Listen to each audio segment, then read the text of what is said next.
Bonjour tout le monde.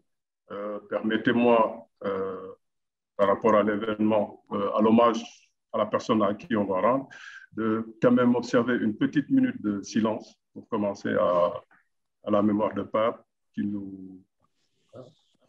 qu'on a perdu depuis 2 ans et on va démarrer la session.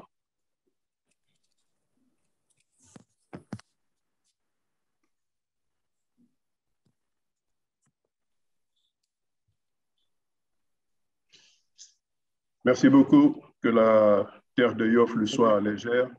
Comme vous le savez, Yamil l'a introduit. C'est vrai que Diapo faisait des CISA, des conférences pour toujours parler de sport africain. Maintenant, sur les thématiques, il n'y avait pas meilleur sujet que celui-là d'aujourd'hui, 31 mars 2020, 31 mars 2022. On a perdu un grand homme, le pionnier, comme on l'a dit, rendre hommage à ce pionnier. Je me suis renseigné, il y a des personnes indiquées qui pourront beaucoup plus parler de Pape. On va quand même commencer par tout un chacun parler de Pape et de comment il connaissait Pape. Je pense qu'on va aller quand même par le droit d'aînesse. Normalement, Tierno l'a plus côtoyé avant que Alexandre ne vienne, mais Philippe Doucet, en ancien de tout ce qu'il faut, je préfère commencer par vous donner la parole et vous laisser introduire et nous parler de Pape pour que tout un chacun il aille de comment il le connaissait, comment il le côtoyait. C'est moi le doyen, alors. Ça va, doyen. Droit d'aînesse.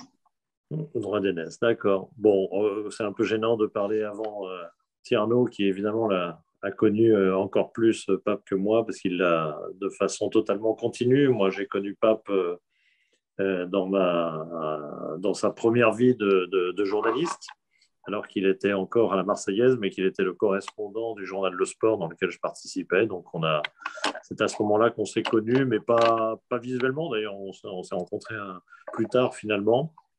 Mais je retiens surtout toutes ces dernières années de voyage africain où on a été plus proche que jamais, finalement, parce que voilà, les aléas de la vie font que c'est à ce moment-là qu'il commençait à se détendre, à être plus loin de ces différents métiers qu'il a occupés, qu'il avait une distance de vieux sage par rapport à tout cela, et ça en faisait un compagnon de voyage et de virée assez exceptionnel. Moi, j'ai été très touché par son décès. Je suis à Dakar là, à l'instant et je compte faire mon pèlerinage.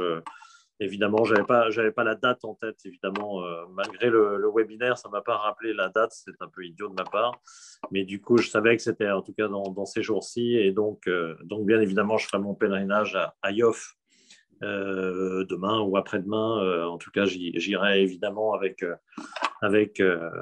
beaucoup de tristesse, forcément, parce que il nous manque énormément.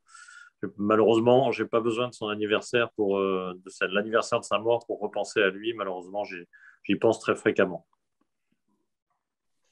Merci beaucoup, merci Philippe. Bienvenue Laurent Robert qui vient d'arriver. On le voit maintenant tout beau avec son t-shirt blanc. Je vais peut-être passer la parole à Tierno. Tierno, je vais aller un peu vers toi parce que les destins et les chemins sont à peu près les mêmes. Pas parti en France pour aller normalement faire ce que son père voulait, le service militaire qu'il n'a pas fait. Il est allé faire des études, après travailler autre part avant de basculer dans le foot et devenir agent. Vous aussi, Tierno, c'est quasiment le même circuit. Peut-être semblant de footballeur pas très bon, mais après, on fait l'école pour être assureur derrière ça. On redevient l'un des meilleurs agents dont le Sénégal est très fier. Dites-nous ces croisements, ces destins. Voilà. Vous devenez. Oui, voilà, vous avez. Merci Hassan. Merci Hassan. Je sais que tu m'aimes beaucoup. Je sais que merci pour le. C'est très, très difficile à ce moment précis de parler de Pape.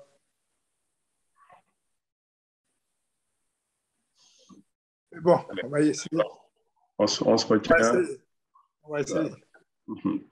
Ce matin, à Yoff, j'étais me recueillir ce soir comme je fais d'habitude.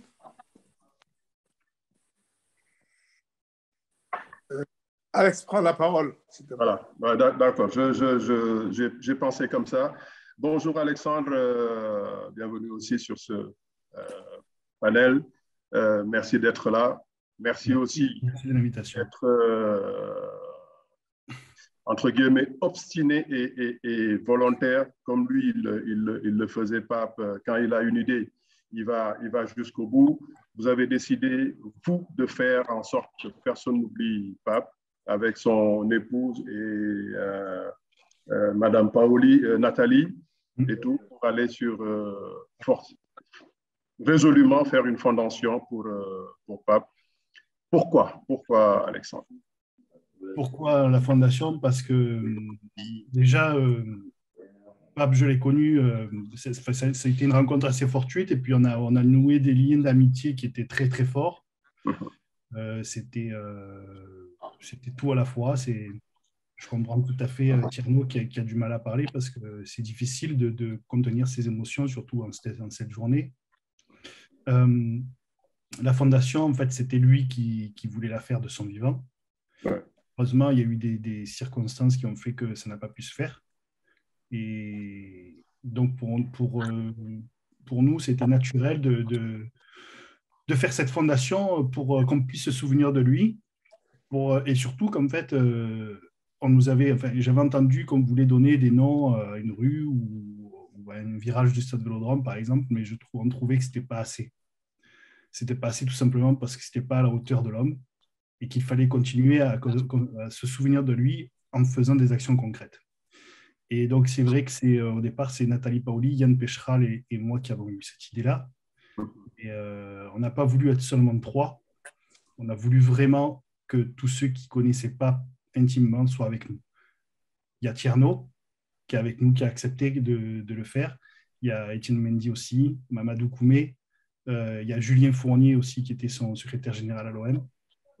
Donc voilà, tous ensemble, je pense qu'on est le panel un petit peu de la représentation de Pape. Je voulais vraiment qu'il y ait Étienne et Tierno et Mamadou avec nous, parce que c'était inconcevable qu'ils ne soient pas avec nous pour cette fondation. S'ils avaient dit non, je pense qu'on aurait fait quelque chose peut-être même d'un peu moins prétentieux. Pas que c'est prétentieux, et la fondation n'est pas prétentieuse du tout, mais on aurait eu moins de légitimité, je dirais. Voilà. Quand j'en ai parlé à Oumi aussi, elle s'est mise de suite avec nous. Oumi, sa femme, elle s'est mise de suite avec nous. Elle a dit, Alex, c'est une super idée, on y va, on fonce. Et donc, je profite pour les remercier, pour les associer à cet événement ce soir, parce que sans eux, je serais toujours que Alexandre Faure et l'ami de Pape Diouf. Et voilà, aujourd'hui, je suis président, et c'est parce qu'eux aussi m'ont demandé de l'être, et j'ai accepté avec beaucoup d'humilité comme l'était Pape. Et cette fondation, en fait, c'est tout simplement le prolongement de Pape Diouf. Voilà. On reviendra à vous pour être un peu plus ample sur cette fondation. Avant de revenir à Tierno, je vais quand même passer la parole à Laurent. Laurent, Pape, comme on l'a dit tout à l'heure en introduction, il était parti pour autre chose. À un moment, il s'est retrouvé à défendre des footballeurs, je dirais dans un premier temps, des footballeurs entre guillemets lésés. Les contrats n'étaient pas tout ce que c'était. Il a basculé dans un autre métier, mais c'était simplement pour, comme c'était tracé sa vie, pour donner un coup de main et ne pas laisser, entre guillemets, faire des gens honnêtes et tout. Vous avez épousé l'écurie, vous êtes parti avec Pape et Tierno. Qu'est-ce qui vous a amené, vous, Laurent, à Pape? Votre micro est fermé, je le vois là. Il faut, je pense, ouvrir votre micro. Laurent. Vous m'entendez? Voilà. Merci, c'est bon. Oui. Voilà. Bonsoir tout le monde. Je suis très ravi et très content de participer à ce petit moment avec vous. Ben, Pape, je l'ai connu, j'avais 18 ans. Il est venu me chercher à Montpellier au centre de formation. Je commençais ma carrière chez les pros et de là, il s'est passé quelque chose entre lui et moi. Pape, c'était pas un ami, c'était la famille, c'était un père pour nous tous. J'écoutais tout à l'heure, on disait que Pape, sa période de journaliste, après il est arrivé dans le monde du foot. Euh, Tous les anciens qui ont pu travailler avec lui, ben voilà, c'était un grand homme bienveillant qui, qui nous calmait, qui comprenait nos caprices à un certain moment, qui arrivait vraiment à nous raisonner. Et voilà, ça a été une carrière de plus de 20 ans avec lui et j'en garde un très bon souvenir. Thierno, ça va mieux? Oui, ça va mieux. Allez, on va tenir le coup. C'est toujours compliqué pour moi, mais bon, après, bon, il faut passer à autre chose. Oui, c'est vrai que parler de Pape, c'est toujours en dire trop ou pas assez. Et comme le disait Laurent, c'était, bon, on le sait, c'est un secret de polichinelle. J'étais un peu son fils adoptif. Et je le vivais avec beaucoup de bonheur, ce statut que j'avais avec lui. Et excuse-moi, Thierno. Je vais t'arrêter 2 secondes parce que je sais que Pape, il aimait le foot, il parlait foot, il bascule dans le métier et en 2004, il est obligé d'aller faire autre chose. Oui. Pourquoi toi, Thierno, l'assureur qui était à Paris? Ça, je n'ai jamais compris ça parce que je sais qu'on s'est vu en 2002, personne n'était dans cette voie déjà. Et en 2004, quand il y va, c'est Thierno qu'il faut aller chercher. Oui, parce qu'en fait, c'est très simple. C'était, comme je disais tantôt, c'était une rencontre qui n'était peut-être pas un hasard, parce qu'après, la vie a montré qu'on avait beaucoup de personnes en commun. Et puis, il m'a pris d'affection. C'est tout simple. Je pense que Laurent Robert est mieux placé pour le savoir.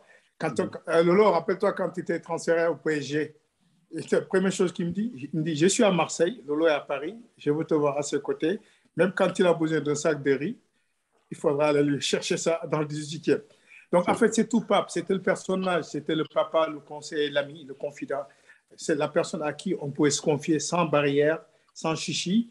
Et il savait trouver les mots. Moi, je vais vous dire une chose. Quand il part, quand il part à l'OM, quand il me dit, Thierno, je veux aller à l'OM, c'est peut-être un rêve d'un jeune Sénégalais qui débarque à Marseille pour se chercher, comme il dirait. Et voilà, je me retrouve directeur sportif à l'époque de l'Olympique de Marseille. Il me dit, je réfléchis, mais c'est quand même un super challenge. Mais moi, qui étais tellement lié à lui, mais j'avais l'impression que le monde s'effondrait autour de moi parce que je lui ai dit, Pape, non, tu ne peux pas partir parce que je vais me perdre. Et il avait compris que j'étais complètement désarçonné par l'idée de quitter l'agence et d'aller à l'OM. Mais alors, pendant 10 jours, il m'a travaillé de corps, et il voyait que je n'étais pas bien, que j'acceptais mal sa décision de nous lâcher, parce que c'est comme ça le mot que j'avais utilisé. Il m'a fait comprendre que si tu veux, Thierno, je sais que tu es foncièrement attaché à moi, je t'amène à l'OM, je te mets dans le cellule de recrutement avec Etienne Mendy, mais ce serait dommage parce que tu arrives à un moment donné où tous les gamins avec qui tu as commencé avec moi commencent à connaître leur apogée. C'était l'avènement de Habib Beye, de Didier Drogba, de tous ces garçons-là. Il me dit, ce serait dommage. Et comme Marseille, je connais la ville, je connais l'environnement, c'est la ville ou le club qui fait ses enfants et qui les tue à la minute. Je n'ai pas envie qu'au bout de 2-3 ans, il m'arrive quelque chose et que tu te retrouves complètement paumé. Alors, tu restes là-bas, je mettrai tout pour que ça aille. Et voilà comment Pape est parti. Alors, le Thierno, le petit jeune assureur, comme tu disais, qui se retrouve à la tête d'une structure aussi importante comme la promotion, il fallait avoir vraiment du flair pour me mettre vraiment les pieds dans l'étrier. Et avec le recul, je me dis que c'est peut-être la meilleure chose qui puisse m'arriver dans ma vie. Voilà, on peut encore en raconter. Et Laurent peut-être nous racontera certaines anecdotes. Mais c'est vrai que Philippe, on a animé souvent des séminaires en Côte d'Ivoire et ailleurs. Mais c'était l'homme. Je pense qu'il y avait toujours la réponse qu'il fallait au moment qu'il fallait. Merci pour la transition. Philippe, de votre expérience, de votre vécu, tout ce que vous avez vu dans ce milieu. Je vous demandais, parce que moi, Pape, en rentrant dans ce métier, les premiers mots qu'il a, il dit, on lui parle d'argent, parce que dans ce métier, il y a beaucoup d'argent. L'argent n'a pas d'odeur, tout le monde le sait, mais lui, il a parlé d'argent qui a parfois de l'honneur. Comment, selon vous, Pape a pu concilier cet honneur-là, malgré toutes les tentations et le legs qu'il donne à Tierno jusqu'à aujourd'hui mondial, c'est la structure. On ne les entend pas dans des casseroles. Selon vous, qu'est-ce qui a fait que Pape soit cet homme qui a évité le fric? À mon avis, moi, j'ai toujours pensé que, et il l'a été jusqu'au dernier jour, que Pape était avant tout et restait avant tout un journaliste.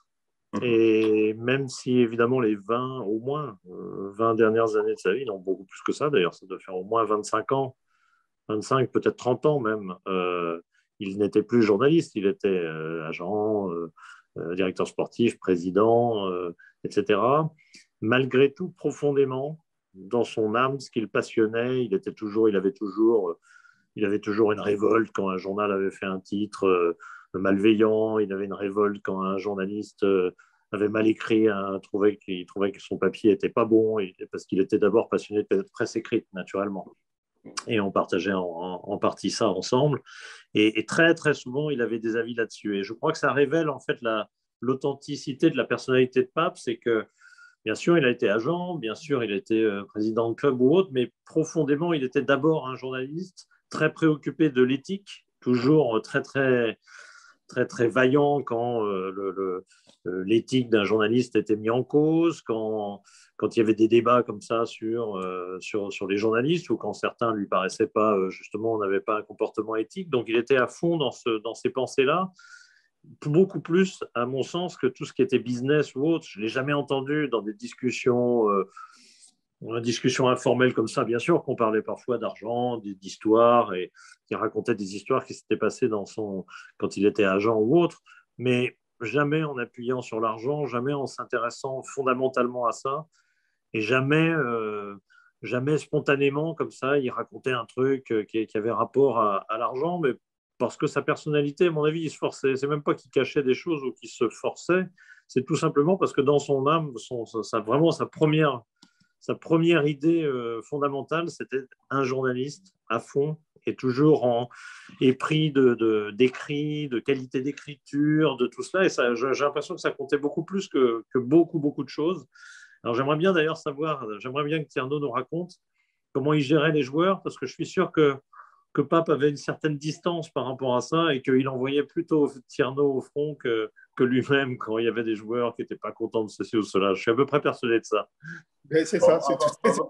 Avant que Tierno ne vienne, il a eu sa ligne directrice, Pape. C'était déjà mettre le joueur face à ses responsabilités, l'éveiller à ce qui allait venir.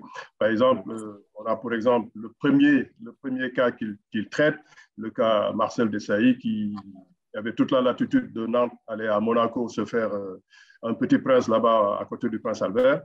Mais Pape lui dit, c'est toi, ton tempérament, ce que toi tu peux faire dans le foot, c'est Marseille qu'il te faut.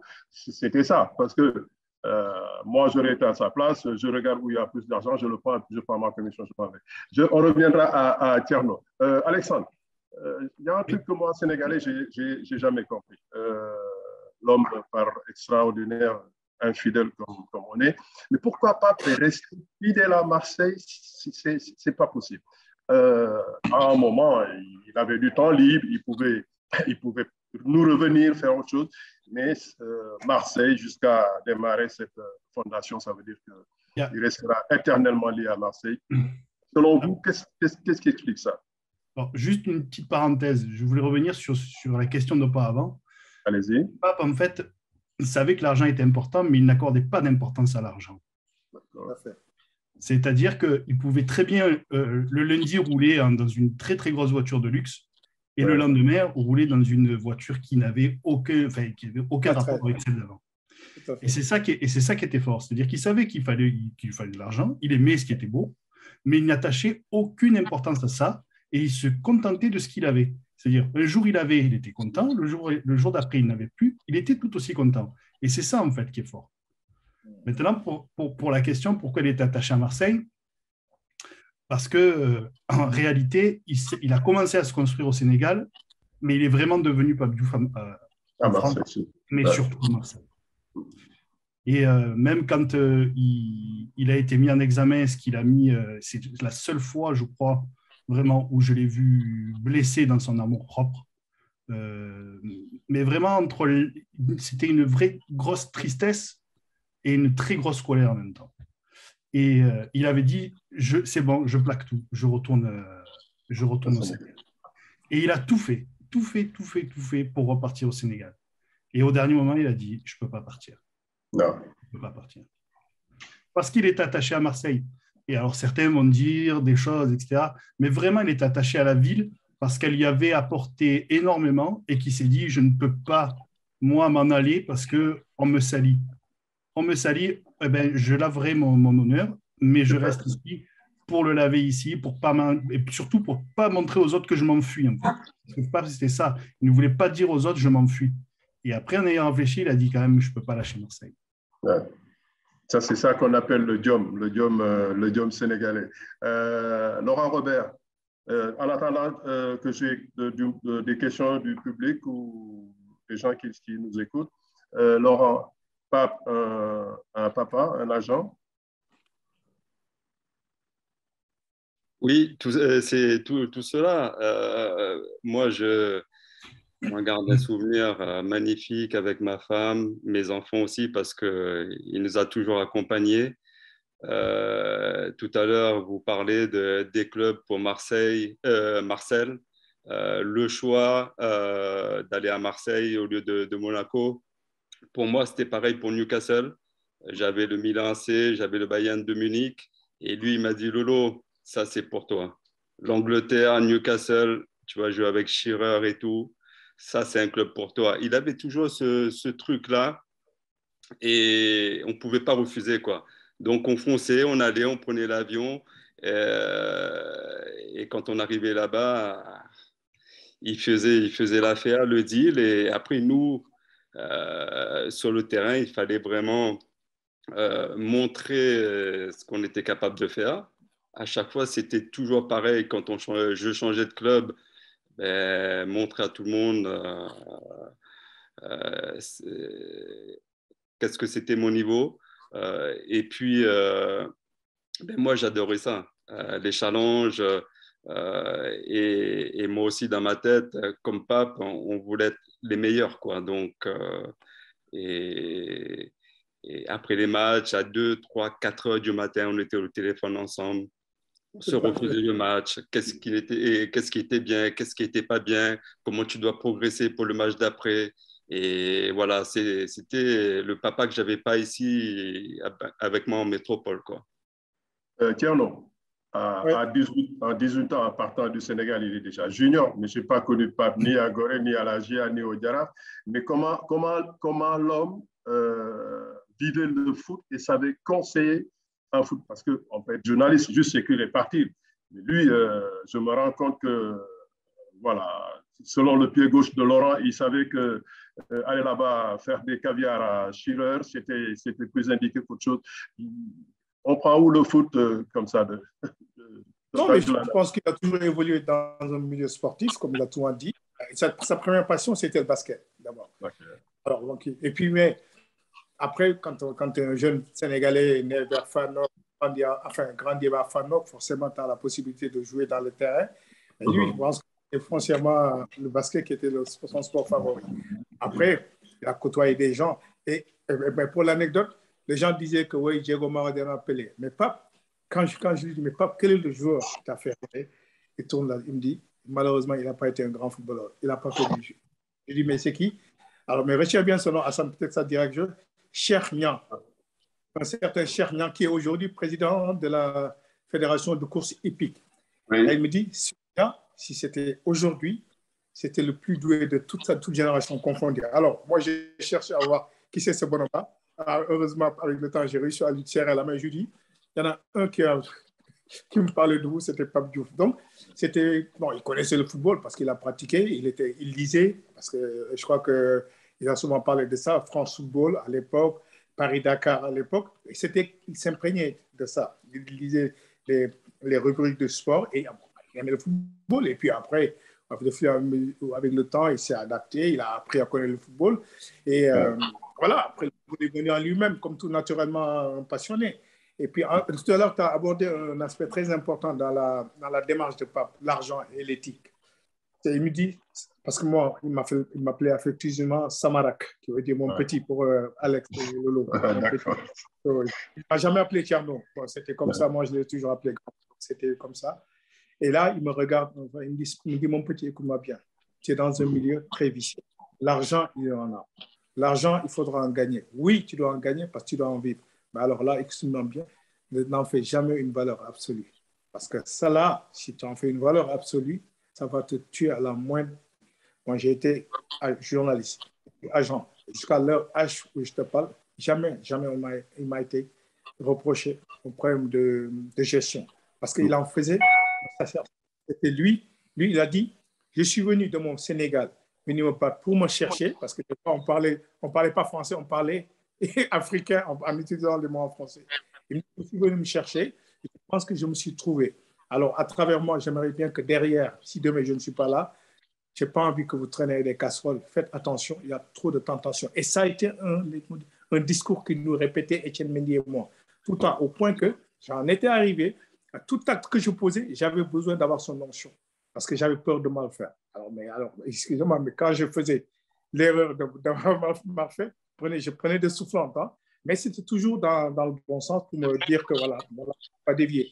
Et c'est pour ça que c'est très compliqué pour moi, parce que c'était un peu l'ami, le grand frère et le papa à la fois.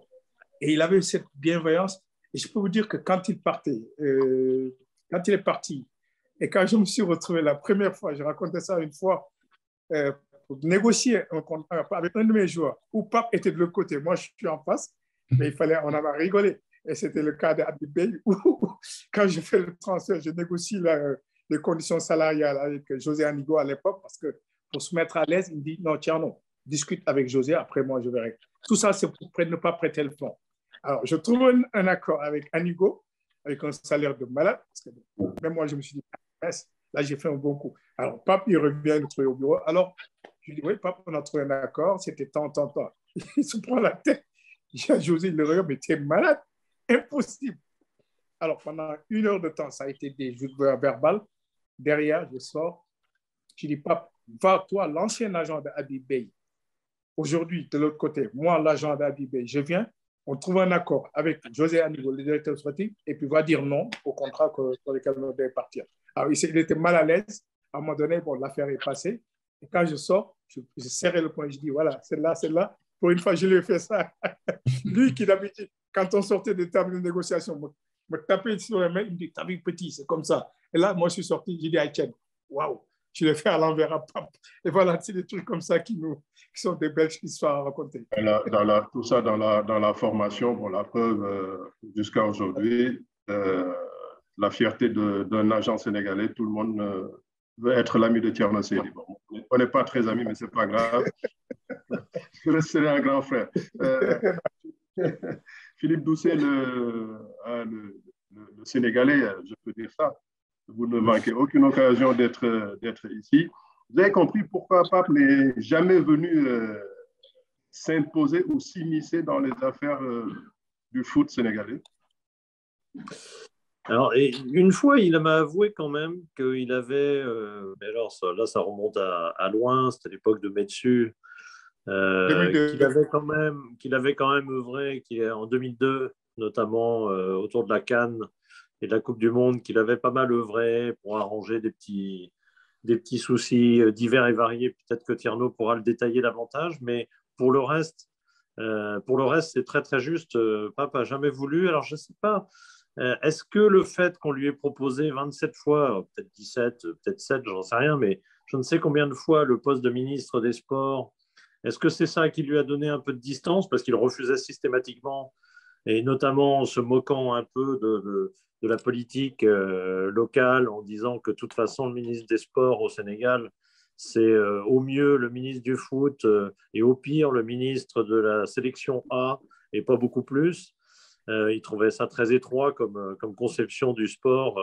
Lui qui avait des valeurs sociales assez importantes, hein, qui parlait de foot comme l'impact du foot qu'il pouvait avoir dans la société sénégalaise sur le plan santé, sur le plan éducation et autres. Il avait cette fibre sociale, bien sûr, Pape. Un homme un peu de gauche quand même, il faut le dire, il faut le rappeler. Il avait cette fibre quand même, donc il défendait ça. Donc je pense que le fait, c'est une hypothèse, hein, mais le fait qu'il ait toujours refusé des responsabilités hautes dans le football sénégalais, du coup, le poussait à être le plus lointain possible. Et il y a un seul jour où je l'ai vu s'immiscer, mais alors c'est s'immiscer de manière très officielle, hein, pas du tout en intriguant dans le dos, pas du tout. Mais je l'ai vu un jour vraiment mal jugé, si vous voulez, le football sénégalais. Ça devait être en 2013, je pense, le fameux Sénégal-Côte d'Ivoire, où il avait détesté la manière dont les Sénégalais avaient monté, il y avait en épingle. C'est celui où il y a les accidents. C'est 2013 Non, je me trompe. Il y avait de quoi. Mais bon, épargnez-nous de nous rappeler vraiment ce point noir de notre foot. J'ai aperçu Aboubakry tout à l'heure, là, avant qu'il n'intervienne pour lui, dans le deuxième thème. Est-ce qu'il est là pour jeter un petit grain de sel sur la réussite du pionnier? Parce que lui aussi, Aboubakry, il est quasiment pionnier quelque part ailleurs. Bon, il est parti. Laurent, quelque chose qu'on ne connaît pas de Pape que vous avez pratiqué. Bon, Thierry a parlé de quelque chose hier, mais bon, ce n'est pas ça qu'il faut raconter ici. Vous avez aimé quelque chose ensemble, mais bon, il y a mieux que ça. Qu'est-ce qu'on peut savoir d'autre de Pape? Mais Pape, c'était à n'importe quel moment, un coup de fil, je veux passer. Je m'en souviens d'un 24 décembre, il était tout seul à Marseille. Je l'ai eu, il me dit, ouais, fils, je suis seul et tout. J'ai dit, bah, écoute, tu prends ta voiture, tu viens passer Noël à la maison. Et il restait jusqu'à 3-4 heures du matin. Il repartait sur Marseille, tranquille. On a passé Noël en famille. Voilà, ce sont des anecdotes comme ça. Et puis, je m'en souviens qu'il mangeait toujours un truc. Peut-être qu'il va me dire comment ça s'appelait. La cola. Oh putain. Donc ça lui gardait en éveil. Voilà, j'en garde un souvenir de lui. Il m'a fait découvrir chez Michel à Marseille. Comment ça s'appelle encore La bouillabaisse. La bouillabaisse chez Michel. Voilà, moi, parisien, j'allais descendre à Marseille, manger chez Michel, c'était extraordinaire. Et j'étais toujours bien accueilli avec Papa sur Marseille. Donc, nos soirées à African Grill. Les soirées African Grill à Paris, bien sûr, on mange avec les doigts. Voilà, moi, je suis réunis. J'étais l'un des seuls blancs dans ce groupe. Arrêtez-moi, Thierry, parce que je pense qu'on n'a plus beaucoup de temps. Alexandre, j'ai compris que vous êtes en train de vouloir élargir votre conseil d'administration pour la fondation parce que vous voulez aller aborder aussi bien la culture, l'éducation, le sport, travailler dans tout, parce que vous avez aussi eu à connaître, bon, que tout le monde a connu, un pape africain, un pape journaliste, un pape OM Marseille. Où est-ce que vous en êtes avec... vous avez du monde, normalement, ça ne devrait pas poser beaucoup de problèmes. Ben, de toute façon, là-dessus, je n'ai aucun doute. C'est vrai que là, avec la Covid, on a eu du mal à mettre en place des événements, etc. Mais là, on est en train de travailler dessus. On est en train de travailler, on est en contact avec la fondation aussi de Soprano, du chanteur Soprano, qui œuvre aussi, donc on va se mettre en lien. On est en contact avec beaucoup d'associations marseillaises pour venir en aide à des personnes qui sont dans le besoin, parce qu'on s'est aperçu, et Pape s'en était aperçu aussi, que dans des quartiers, il y a des gens qui font énormément de choses, des choses extraordinaires avec très, très, très peu de moyens. Donc, c'est aussi là, là où on va aller. Mais je n'ai aucun doute, mais vraiment aucun, que la fondation va démarrer et qu'une fois qu'elle aura démarré, comme Pape, elle ira jusqu'au bout de ses envies, jusqu'au bout de son destin, je veux dire.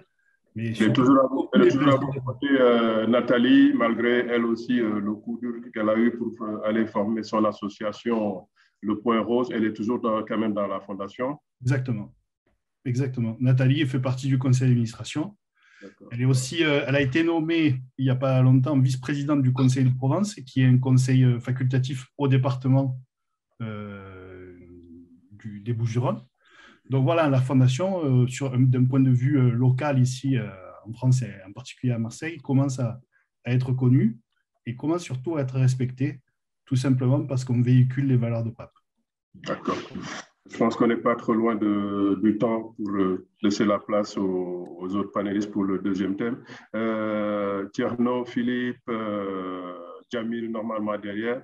Je pense que les dates du mondial, ce sera du 21 novembre au 18 décembre. À la finale, si le Sénégal y est contre ou avec la France, on peut quand même penser à l'anniversaire de Pape. Et puis voilà. Alex sera sénégalais ce jour-là, il se mettra en vert, jaune, rouge. Lolo aussi. Non, mais voilà. Je voudrais rebondir dessus pour dire à tout le monde, remercier beaucoup Jamil d'avoir pris cette initiative, remercier Laurent Robert parce que quand je l'appelais, Lolo m'a dit, mais Tierno, tu n'as même pas besoin de qui partant, je serais partant parce qu'il y avait d'autres joueurs, mais je connais le lien entre Lolo et Pape, parce que tout à l'heure, il a répété, parce qu'il avait tendance à appeler tous ses joueurs fils, au point que alors, quand il se mettait à imiter Pape dans ses envolées lyriques, c'était extraordinaire. Et surtout, je dis encore une fois, nous, les amis de Pape, on n'a pas le droit de tomber dans la médiocrité. On n'a pas le droit de laisser tomber son œuvre. Aujourd'hui, je pense qu'il était dans un autre combat. C'était la citoyenneté, comme le disait Alex tout à l'heure, mais c'est surtout de restaurer l'honneur des gens, des Africains ou Antillais ou des Noirs, tout simplement, parce que, comme il disait, c'était devenu un de ses combats. Pourquoi? Parce que, rappelez-vous, quand il disait, est-ce que les footballeurs africains ou d'origine africaine ou noirs n'existeraient que quand ils sont sur le terrain? Et pourquoi après leur carrière? Et ça, c'était devenu son combat. Même dans le métier d'agent, c'était devenu son combat. Il me disait, imposez-vous parce qu'on ne vous fera aucun cadeau. Donc, c'était devenu un sacerdoce chez lui de dire carrément tirer les gens vers le haut. Et ce combat-là, on n'a pas le droit de le laisser tomber. Et je demande tout le monde à s'unir et d'essayer de poursuivre l'idéal. Parce que l'idéal n'existe pas, mais je sais qu'il en a rêvé. Mais pourquoi pas, un jour, on le réalisera tous ensemble.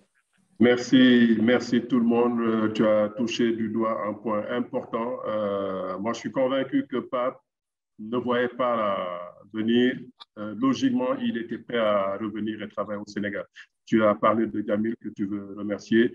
Moi, je veux exhorter, je le remercie, mais je veux exhorter Jamil à démentir. On n'est pas prophète chez soi. Il faudrait que ses compétences et tout ce bagage qu'il a, lui, qu'on puisse s'en servir au Sénégal. Merci tout le monde, il comprendra pourquoi. J'espère que je n'ai pas été un peu trop dérangeant ou long. On a posé les bonnes questions et puis Alex va intervenir. Ouais. Non, je voudrais dire juste un truc, c'est que le 14 avril, je viens à Dakar, et je vais à Mbourg pour une inauguration d'un terrain multisport qui portera le nom de Pape Diouf. Donc, ça veut dire que la fondation, elle travaille à Marseille, mais elle travaille aussi au Sénégal. Parce que comme le dit Tierno, les Noirs dans le football, c'était aussi ça de dire ils ne sont pas que des joueurs de foot, il faut qu'ils aillent plus loin. Mais moi, je voudrais rajouter quelque chose, c'est que Pape Diouf, c'est un exemple pour tout le monde. C'est-à-dire qu'on soit blanc, noir ou n'importe quoi, l'exemple de Pape, il doit servir à tout le monde. Parce que si la bêtise est universelle, l'intelligence l'est aussi. D'accord. Avant de partir, j'ai dû recevoir 2 questions qui viennent du public. Je ne sais pas qui c'est qui va répondre. Quelles étaient ses valeurs à Pape, sa plus grande force? Et puis, on veut savoir aussi pourquoi Robert Louis Dreyfus a décidé de se séparer d'un pape aimé par tout le public olympien. Entre Tierno et Alexandre, vous les Marseillais, qui c'est qui peut répondre? Je ne suis pas sûr de là où ils sont couchés les deux, que ce soit la vérité qui s'est séparée de lui. Oui, il y a eu un coup d'État, il faut l'appeler par ça. Il y a eu un coup d'État monté de toutes pièces par certaines personnes et qui ont réussi. Vous savez, les coups d'État, on les fait, ça marche ou ça ne marche pas. Celle-là, ils l'ont réussi. Et puis voilà, mais ça n'a pas empêché le bonhomme de devenir toujours encore dans le cœur des Marseillais et aussi populaire. Donc, il n'a pas été démis, il y a eu un coup d'État et ils se reconnaîtront, ces gens-là qui l'ont fait.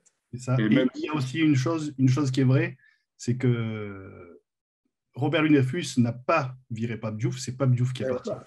Parce que Pape était un homme de principe. Et si une des forces de Pape, c'est son humanité et ses principes. Et quand il a vu Robert Louis Dreyfus dans un état lamentable, parce qu'il était au bout de sa vie, il luttait contre la maladie, mais c'était fini. Quand il a vu ça, il a dit « Je ne peux pas, aujourd'hui je ne suis plus président, mes intérêts, j'en ai plus. Je ne suis qu'un homme face à un autre homme qui est malade. Qu'est-ce que je dois faire? Très bien, j'arrête tout, c'est fini. Par principe, il a décidé, j'arrête moi. Donc, c'est ça aussi qu'il faut retenir. Je pense aussi que c'est bien de rétablir la vérité. C'est bien de la rétablir, pour ceux qui ne savaient pas. Sa grande force, c'était les principes qu'il avait cultivés dans le journalisme, le refus de la compromission. Il n'aimait pas les mensonges et il allait toujours au bout de ses idées et de ses efforts. Je pense il se définissait l'anomalie sympathique. Ouais. Peace. Merci. On se repose en paix. Merci Allez, beaucoup. les gars, merci. Merci tout le monde. Merci à tous. Merci beaucoup. C'est un plaisir. C'est à nous pour mon invitation pour le Sénégal. Hein? Quand tu veux. Écoute, Alex vient le 14. Peut-être que tu me rejoindras. Peut-être qu'on viendra. Allez, on se tient au courant. On s'appelle après, Lolo. Je suis du 10 au 14. Du 10 au 14. Mais je vois Stéphanie. Fais un coucou à Steph. Je vois Steph derrière toi, Lolo. Ça va? Oh, ma chérie. Tu vois, Steph? On va laisser le mot de la fin. Blanchi, Steph. Hein? Qu'est-ce qu'il a dit que vous blanchiez? Ton micro est fermé. Ciao, les gars. Merci beaucoup. On aurait pu encore allonger une heure et en tout cas, très, très content de vos différentes prestations et content de voir aussi qu'aujourd'hui, des choses concrètes se font. Et ça, je pense, c'est important, l'héritage de Pape Diouf qui puisse être vivant et permanent. Je pense que c'est très, très bien. Et Alexandre, je sais qu'on se parle dans des conférences, mais on va essayer de se parler plus régulièrement pour pouvoir aussi contribuer à ce que tu fais. Je pense que c'est un devoir aussi pour nous. Donc, j'essaierai de ne pas revenir vers toi que pour une conférence. Et c'est pour moi aussi l'occasion de rapporter que nous avons pris aussi l'initiative de lancer le prix Pape Diouf pour les jeunes journalistes. Et comme j'ai dit, au mois de juin, nous ferons une deuxième conférence thématique et vers la fin de l'année, normalement au mois de septembre, on aura la conférence annuelle et là, on espère peut-être la faire au Sénégal ou dans un autre pays. On est en train de discuter pour voir.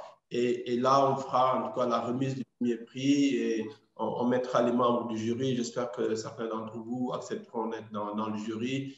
On avait parlé aussi de la relance du premier journal que Pape Diouf avait créé au Sénégal. On est en train de réfléchir sur tout ça et on travaillera aussi vraiment avec Alexandre là-dessus pour que ce soit en tout cas quelque chose de commun, ouvert à tout le monde. Encore une fois, merci.